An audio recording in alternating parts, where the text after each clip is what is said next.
Hey everybody, it's your boy Flannel, and on today's episode I'm going to do something that has been bothering me for a long time. It's these steel brackets for the steps on my truck. After 25 years, they're looking really rough, all scaly and rusty and gross, and they're sort of an embarrassing part of my truck that I wish people didn't have to look at. Now, I would love to be able to replace the entire toolbox and battery box on both sides of the truck, but we're doing this on a budget, so here's the plan. I'm going to take off the old rusty ones. I'm going to paint some more on the ends of the aluminum of the boxes, and we'll polish up that new stainless and polish up the steps and try and make something cool looking and a little bit custom along the way, and do it on the cheap. So that's the plan. Hopefully you stick around. It should be an interesting episode, and follow along. Maybe I'm going to screw this all up. I don't know. Let's figure it out. All right, so you might be wondering about why I painted my diamond plate instead of polishing. I did have these polished up at one time, and they're just a lot of maintenance. I hate polishing diamond plate. So this is actually a truck bed liner that I put on there, I don't know, 6 or 7 years ago. It's held up fairly well, not too bad. And I just hate polishing diamond plate. I don't enjoy that at all. So the bed liner's held up fairly well, but you know, it's not awesome. The ends of the aluminum, I'll definitely sand and paint those up. That's held up fairly well. But when you put steel and aluminum together, it's just asking for problems. You can tell that things aren't exactly straight and square either, because, you know, hitting deer and accidents and stuff like that over the years before we even got the truck have made those brackets anything but straight. So getting new ones made up, I think, should help that. I like having mud flaps down there, sort of that Peterbilt style, you know, and trying to protect my fuel tanks as well. So yeah, there's a whole lot of ugly going on. Again, when you put steel and aluminum together, that corrosion was an issue down here. So we did just sort of a rat rod fix to try and, you know, keep things sort of functional. So we can right some wrongs along the way by doing this project. And it's not all going to be everybody's style or way that you might do it, but it's all right. That's what works for me. And I'm just going to try and make something cool out of something that I think is just sort of blasé and gross. So I'm going to back it up close to the shop here, and we'll get these things removed. Here's my game plan, is to remove it off the passenger side of the truck for a week or so, while my buddy Will makes up our new ones using the passenger side as his pattern for both the driver and passenger side of the truck, because obviously I want to keep using my driver's side step while he makes these new ones. So we'll leave this side alone, and for today we'll get the passenger side pulled off. I'm probably just going to grind the bolt heads right off, pull the entire step off, unbolt the mud flap, and I'll run to town, give Will my old pieces, and he's not only able to source the stainless for us, but he's got sheet metal brake, laser table. He can do all the cutting and fab for us, so that all I have to do is polish it, bolt it all back together. It should look way better. That's the plan anyhow. I'll do the work outside. It's beautiful. It's midsummer. It's like 72 degrees out here, and might as well keep the mess outside too. So strung a cord, got my grinders, safety first, you know, all the safety, and let's do a quick time lapse, cut these babies off, and run those brackets into town.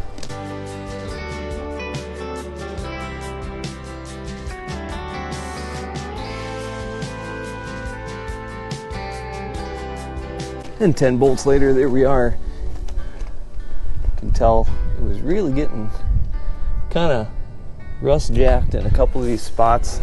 Like, as soon as the bolt would break, the step was sprung and it was popping out pretty bad. So we'll get this all sanded and wire wheeled, looking good, painted, and get this thing unbolted and get them over to Will to have him start doing that. These are all stainless, so they should come off pretty well. Let's zip them apart in the shop here quick.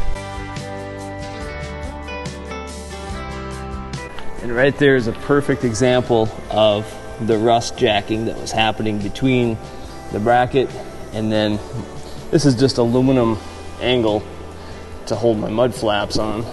And yeah, so with stainless, that shouldn't happen anymore. So I can clean all that up and get these to Will in town and get on the road. I still have some loads to haul today, so I better get to it. Pick up some tools here. Yeah, new parts. Love it. Both sides are done and ready. I asked the guys to put in holes on the ends because that's where I had my mud flaps mounted, only on the rear. But I thought, you know, it's kind of confusing if I try and say put it on this one and this one but not these two. So I just had them put it on all four, and that gives me the opportunity to add a second set of flaps on the front of the toolboxes if I want, or lights, or I'll just leave it. I don't know, but they need to be polished. So time to shine these babies up. I might sand a little bit, but they're really not scratched up too bad. It's virgin stainless, and they took pretty good care of them. These guys did an amazing job. Laser cut holes, perfect bend. Yeah, I'm really, really happy. I don't think there's much of a weight difference. I mean, maybe a little, but we're talking ounces. It's not a lot more weight added to the truck. So I'm excited. Boom. Let's make him pretty now. That's gross. It just got lighter. And here they are all shined up. Now, are they perfect? No. And I am totally okay with that.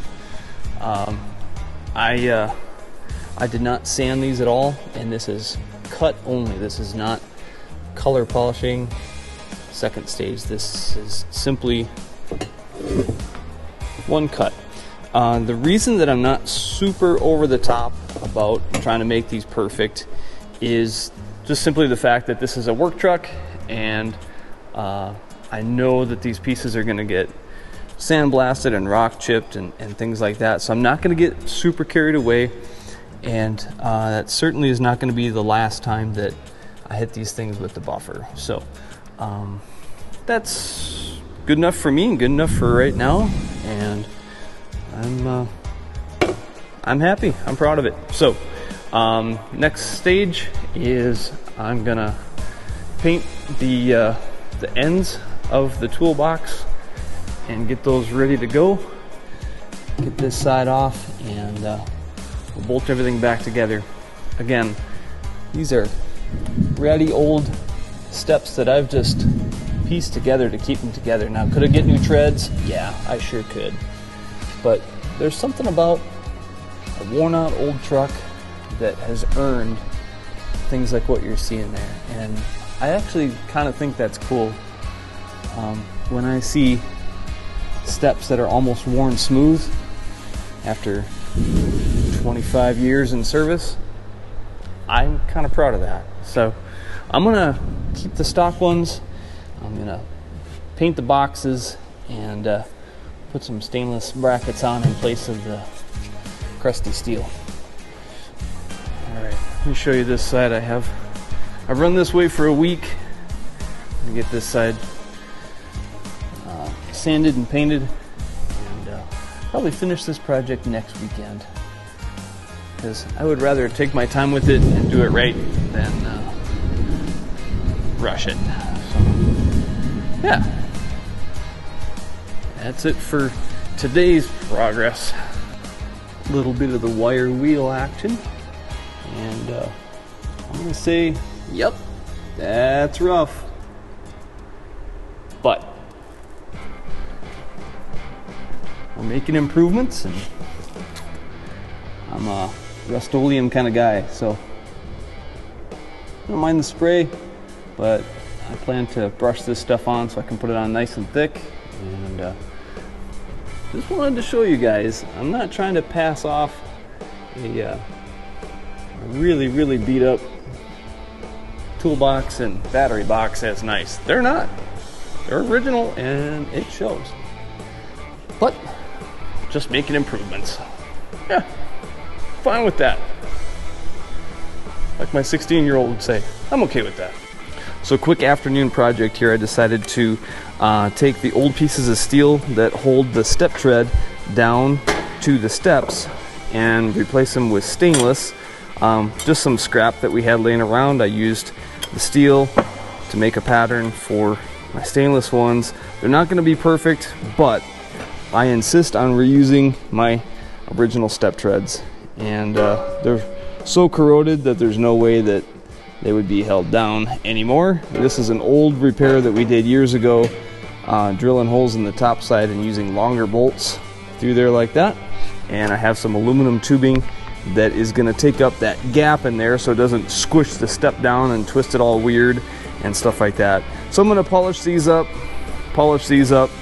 get some longer stainless bolts and put it all together. It's not going to be perfect, but I can at least be proud of it, and I don't want to have any more nasty corroded steel up against aluminum anymore. So, you know, a little bit of time just to save some money. I know, probably foolish to some of you, but that's how I'm spending my afternoon, and I'm having fun.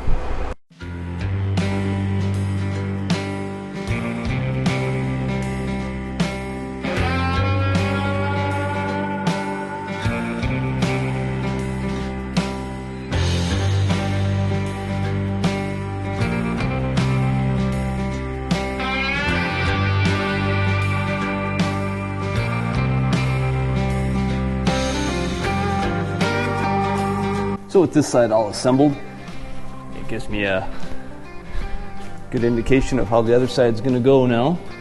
And because of poor planning on my part, I did not get bolts that are stainless that are long enough for this side, because I had forgotten about the aluminum bracket that actually goes through all the way down to the bottom. Now, in case you're wondering, the reason that I had to drill my holes through the step tread itself is simply because they're just rotted from below.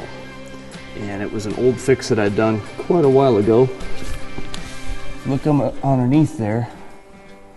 I made aluminum tubing spacers to allow the bolts to actually hold the tread down to the stainless brackets. Because otherwise, it would just crush the step down as you tighten the bolts, and it would just warp that thing down and you'd have all kinds of problems. But because those bolts can press down against the tubing, it pushes down on the tubing and crushes everything together, and seems to work pretty well. So with stainless bolts, hardware and everything on there, and aluminum tubing, it should stay pretty well. So I'm going to get back to the store and get bolts that are ½ an inch longer on this side and replace those with stainless, but for the time being, that'll be fine. The other thing is that I added holes up here when I had these manufactured, just simply so that I didn't have to try and tell them, you know, add bolts to just the tube but not this end. And so if I wanted to add another set of flaps on the front, I can totally do that. I've been thinking about that for a while anyway, or I can use it for lights or whatever, but it doesn't bother me to have a couple of small pilot holes there for the time being. So that's what that's about.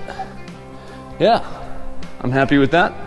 Just need to do a final wipe down of the treads. It still has some rouge in there from when I did the polishing, and I have not polished the top step yet, but it's a process. But I need to rip into the other side now.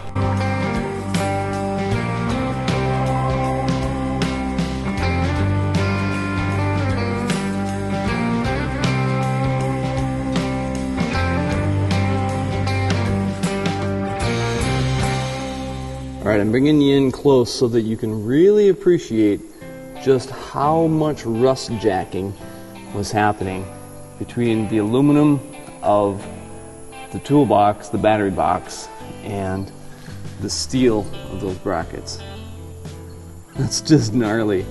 So it's no wonder that my brackets were all swollen and doing weird things like that.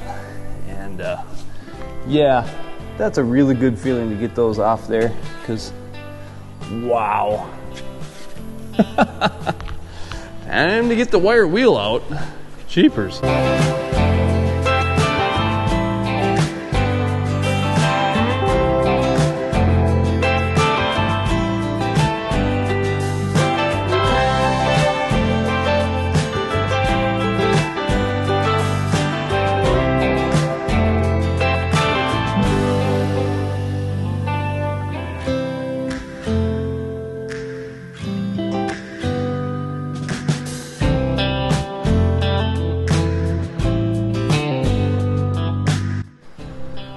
there we go. So, got this side installed and polished up. Still needs, you know, a final wipe down, and I did not polish the top step again, but I will get to those. It's been a long day, and I'm pretty happy with how they turned out. Just like the other side, I'm going to be getting some longer stainless bolts for this side, and washers over here. But yeah, it turned out real nice, I think. Again, there's probably plenty of people that just would have replaced this thing and gotten new treads, but I'm kind of proud to be able to reuse something that's original to the truck with, I don't know, 2.3 million miles on it. And I think that details like this on a truck are actually really cool because they tell the story of the truck. So anyway, that's it for this project. It's time to move on to other stuff. I did end up having to do some reinforcing on the inside of my battery box. I found some cracks, so glad I spotted that and got that kind of beefed up inside there. Replaced a piece of aluminum L bracket in there, and now we're back to full strength again. So that's good news. All right, well, hey, thanks for coming along. I know I'm really dirty, but did some polishing, climbed underneath a really dirty truck all day long, and so thanks for coming with me. Hopefully this is the kind of content you enjoy. That's just what's happening in my world in the shop today and on the truck that I make a living with every single day. So I truly appreciate each one of you. Thank you for supporting not only the YouTube channel, but also the new merch line that we have that's out. Go over to the website, goshineon.com. It's all one word, and you'll find Flannel Phillip Peace and Grease merch over there. And if you want to interact with me, you'll find me over at Instagram. It's at flannel_Phillip. That's where I spend my time. I don't see the comments here on YouTube, but again, thanks so much, everybody. Appreciate you. Peace and grease.